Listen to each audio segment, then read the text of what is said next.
morning friends and welcome to the pre-market update.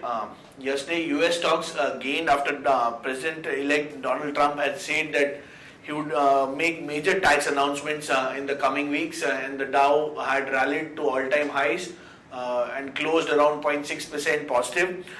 It has also trickled over to the European indices, which also closed marginally higher, around 0.5% to 1% positive in yesterday's trade. Coming over to the Asian markets across Japan, Korea and Australia are trading mildly positive in the early morning trade ahead of the all-important Chinese data today. Talking about the Indian markets, yesterday we have seen that Indian markets settled yesterday with some marginal gains and are looking to consolidate in the absence of some fresh cues after the RBI kept its interest rates unchanged and should now focus on the Q3 numbers. We have all approximately 464 companies reporting today, as well as the IIP numbers which are to be announced today after the market. The expectations are 1.2, so market could take cues after some of the announcements or after the Q3 numbers and would react accordingly. If we see the FII data yesterday, FIIs were buyers in the Indian markets to the tune of 356.6 crores. Whereas domestic institutions were sellers in the Indian markets to the tune of 380 odd crores. On the SGX Nifty, it is suggesting that we are likely to open around 25-30 points higher, around the 8800 zone, 82 to 8820 zone. So I'll now call our derivative expert to give some insights for the day. Good morning friends, we'll give analysis on derivatives.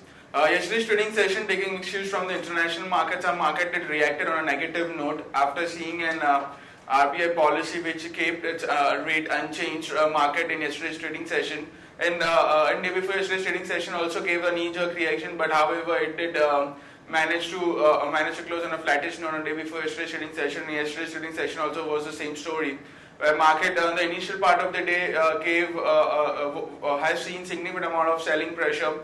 But eventually, and also breached its low of day before yesterday's trade. But eventually, it did took resilience at lower level and bounced back and closed on a flattish note, just with a gain of 0.01%, settling at 8796.85.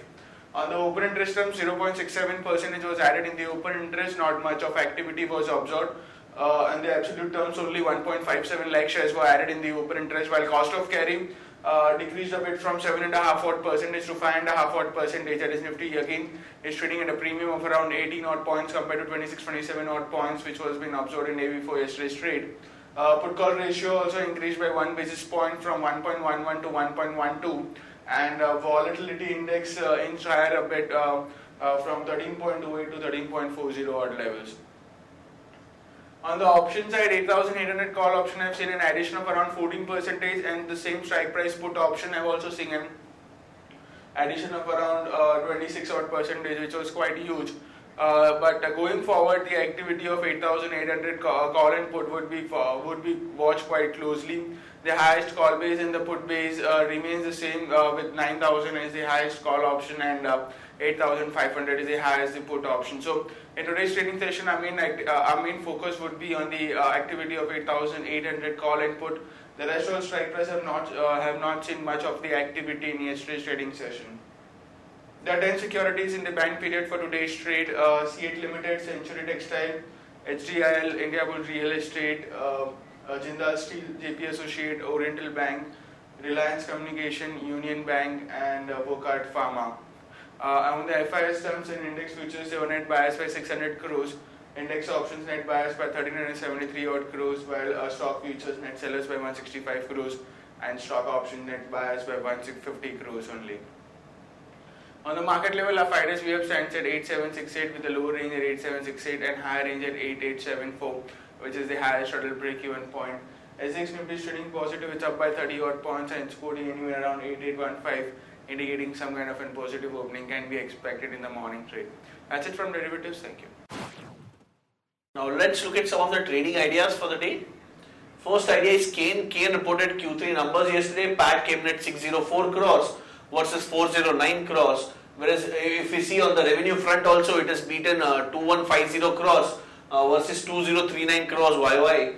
If we talk about the margins were higher at 50.4% versus 34.6%. So all in all, good set of numbers from Kane. So we think it could trade with a positive bias today. So long Kane, current market price is 274 with the stop loss being kept at 270 for a target of 280 and 283 in Kane India.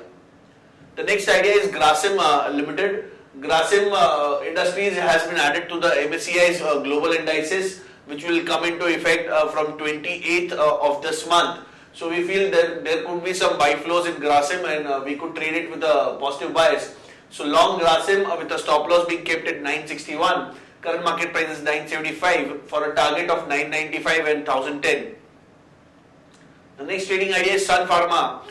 Sun Pharma's subsidiary, that is Taro, has reported weak set of numbers yesterday. Sales came in at $220.4 million versus $258 million. And if we see on the PAT front also, it came in at $139.8 million versus $188.9 million. If we talk about the margins were also lower at 58.6% versus 67.1%. So all in all, a weak set of numbers from Taro. So we feel that there could be under some pressure on Sun Pharma. So trade Sun Pharma with a negative bias and short Sun Pharma with a stop loss being kept at 669. Current market price is 656 for a target of 636 and 623. On the other news, if we see Tata Steel has agreed to sell its specialty steel business for £100 million to Liberty House. So this sale has finally gone through, so we could see some positive action on Tata Steel today. Tata Chemical has approved investment plans worth 270 crores in its nutrition business. GPT Infra has bagged order worth 217 crores from Railway Vikas. Update on Idea Vodafone merger. Kumar Mangalam Birla may head the Vodafone Idea merged entity. We have IIP numbers today. IIP expectation is of 1.2% for the month of December. Sources say that Hindalco has appointed 5 bankers for raising funds via QIP. NSE has pulled the plug on its power exchange ahead of the IPO. On the results front, if we see quite a few numbers were announced, we'll talk about few. SAIL Q3 loss came in at 795 crores versus a loss of 1481 crores. Butterfly Gandhimathi net loss came in at 26 crore versus a profit of 1.1 crore. Oro Pharma PAT came in at 578 crores versus 544 crores. A poll was of 608 crores, so a big set of numbers from Oro Pharma. Bata PAT came in at 37.7 crores versus 44.8 crores, which was down around 16 odd %. On the results to be announced today, we have quite a few numbers. M&M, PAT expectation 856 crore, PTC India 46 crores, Vatic Vabag PAT estimates are 22 crores, Crompton PAT estimates 24 crores, CAC 119 crores. If we see SBI 2456 crores, Bank of Baroda 303.9 crores, and we have Corporation Bank announcing numbers. The PAT estimates are 32.9 crores. On the watch list front, if we see stocks with positive bias, we like Sun TV, HDL and Siemens.